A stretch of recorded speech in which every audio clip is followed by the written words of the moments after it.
Was Chris Tomlin and Ben Fielding with the first hymn. You're on 94.9. It is 16 minutes past 4 and it's Tuesday afternoon. That means Creation Ministries International, and this afternoon we have a very special guest. I've got to say extremely special because Gary Bates was a man who wrote a book, a very interesting book. Now, let's just start with a bit of background on Gary Bates.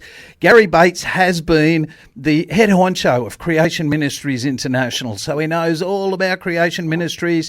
He's wrote a bunch of papers, he's wrote a bunch of books, including one, or a documentary actually, Evolution's Achilles' Heels, and of course the book Alien Intrusion, which later became the movie Alien Intrusion, which I absolutely loved. I've got to say, when I went to see it, I had all these questions and it answered them and more. So, of course, we've got to give that a bit of a plug, Alien Intrusion.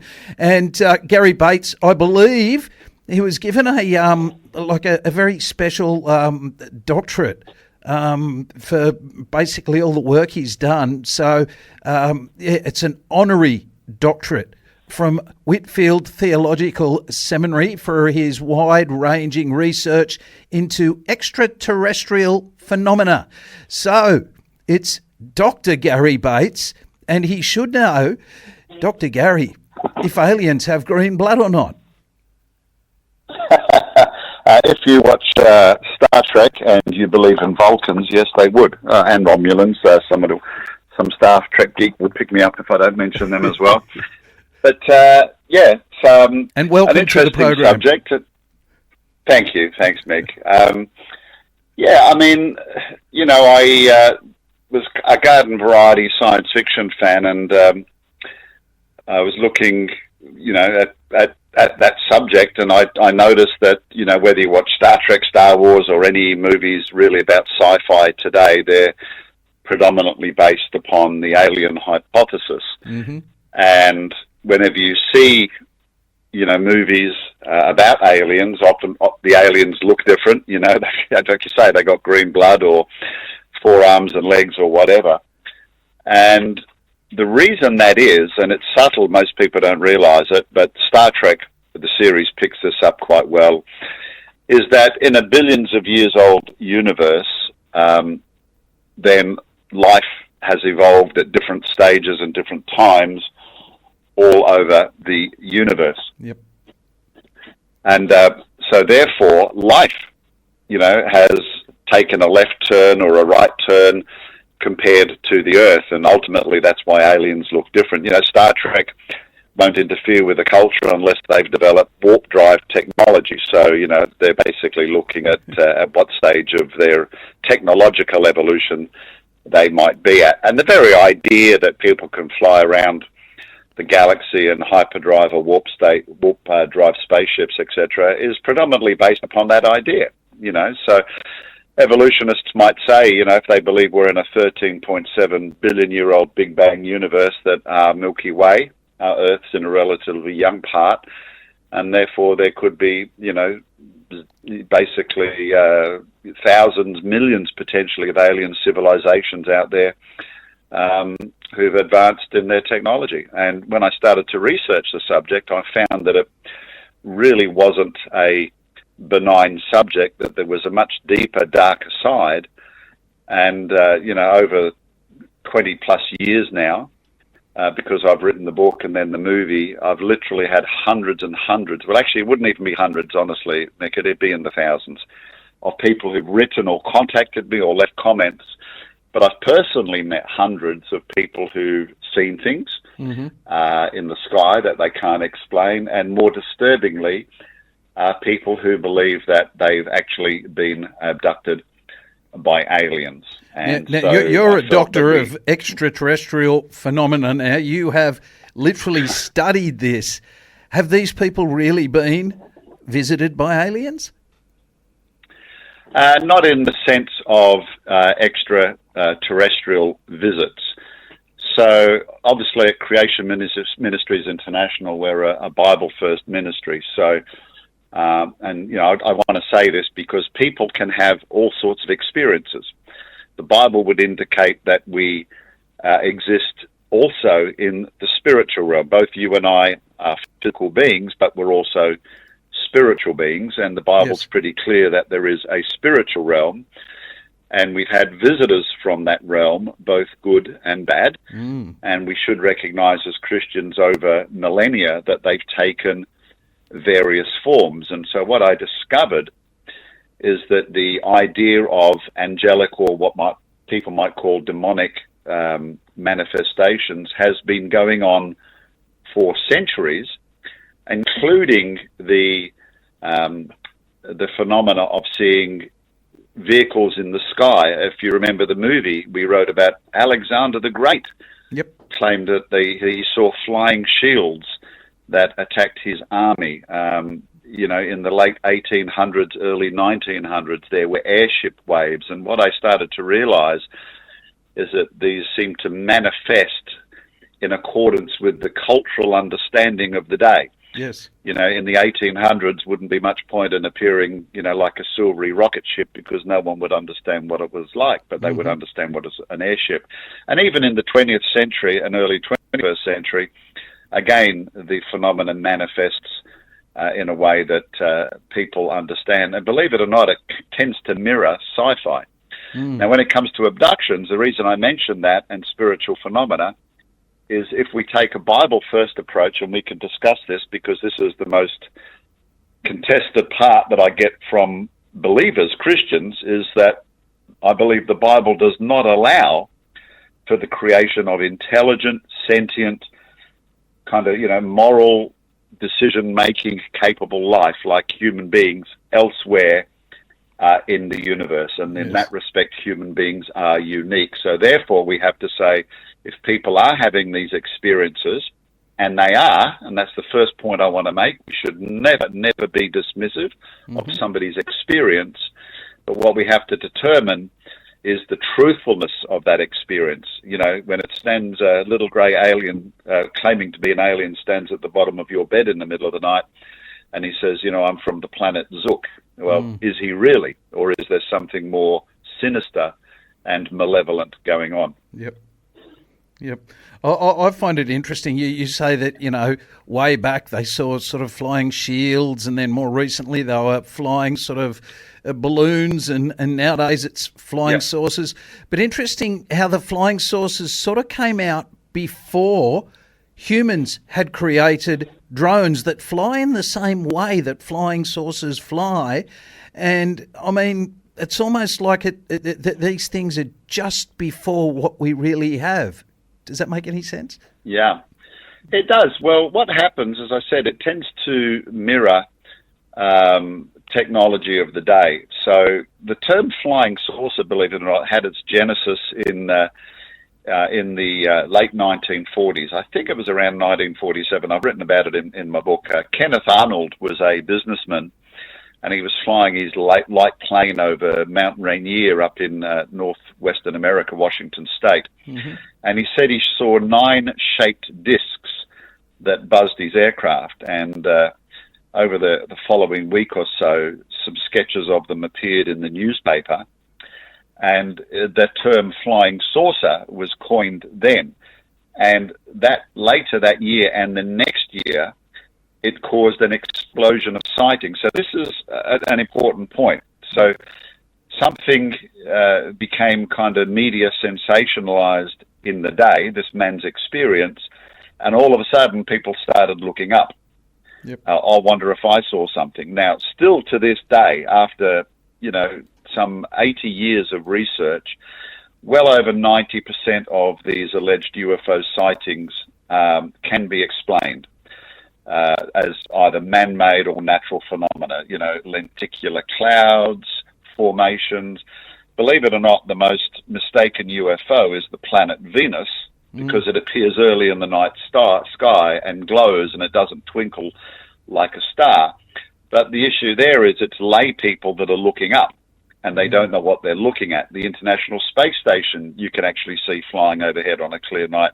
Oh, people see it moving, and what happens because of belief in evolution on other worlds and science fiction, people say, oh, I saw a UFO.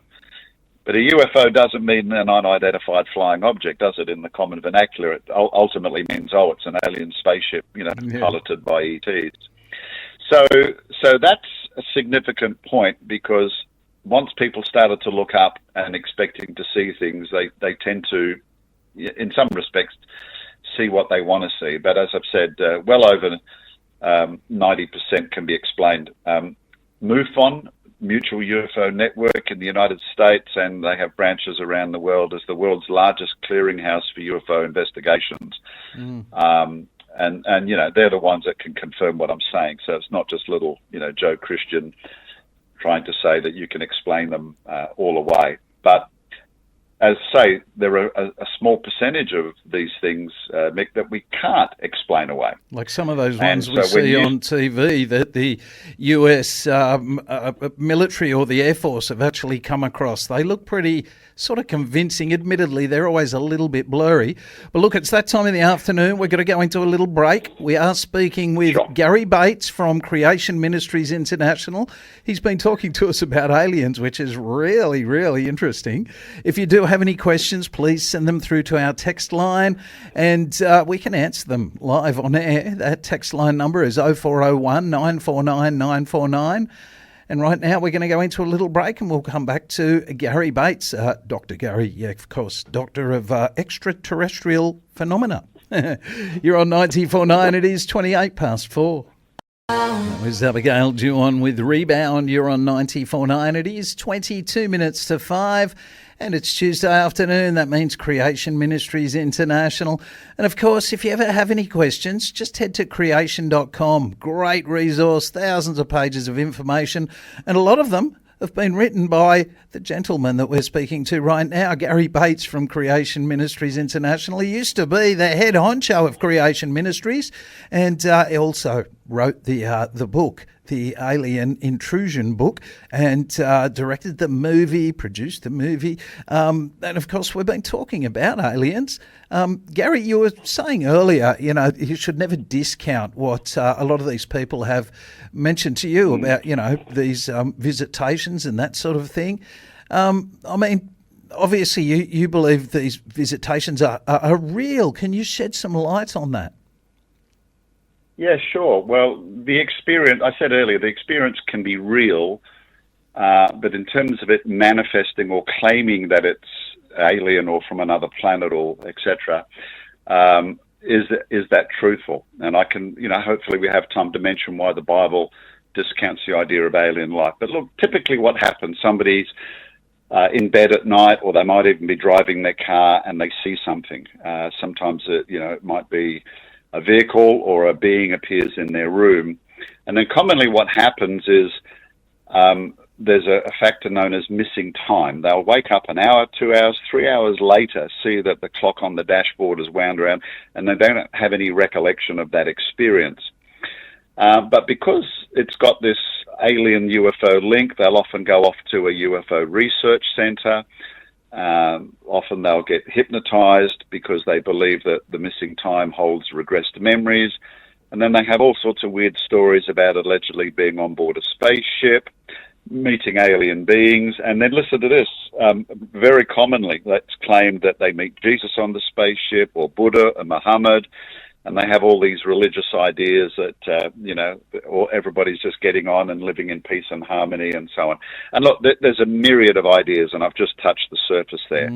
But my point is, and, people listening to this may have even had these types of experiences where something malevolent appears in their room. Sometimes people undergo something called sleep paralysis, where they can't move or can't even call out.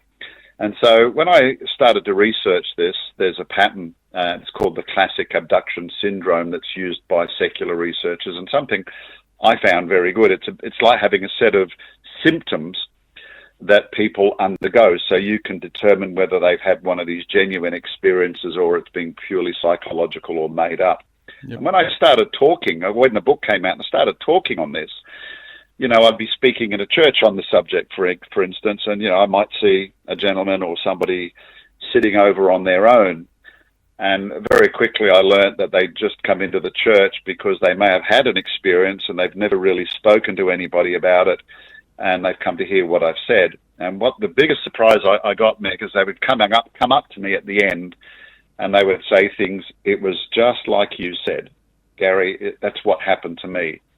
Because you think about it, if you really think you've been molested in your bedroom by an alien being that's traveled, light years across the galaxy to visit you because you're special and it's the type of things people are told, yep. It's not exactly something you can go to the office and tell people around the water cooler the following morning. So a lot of people, close down over it.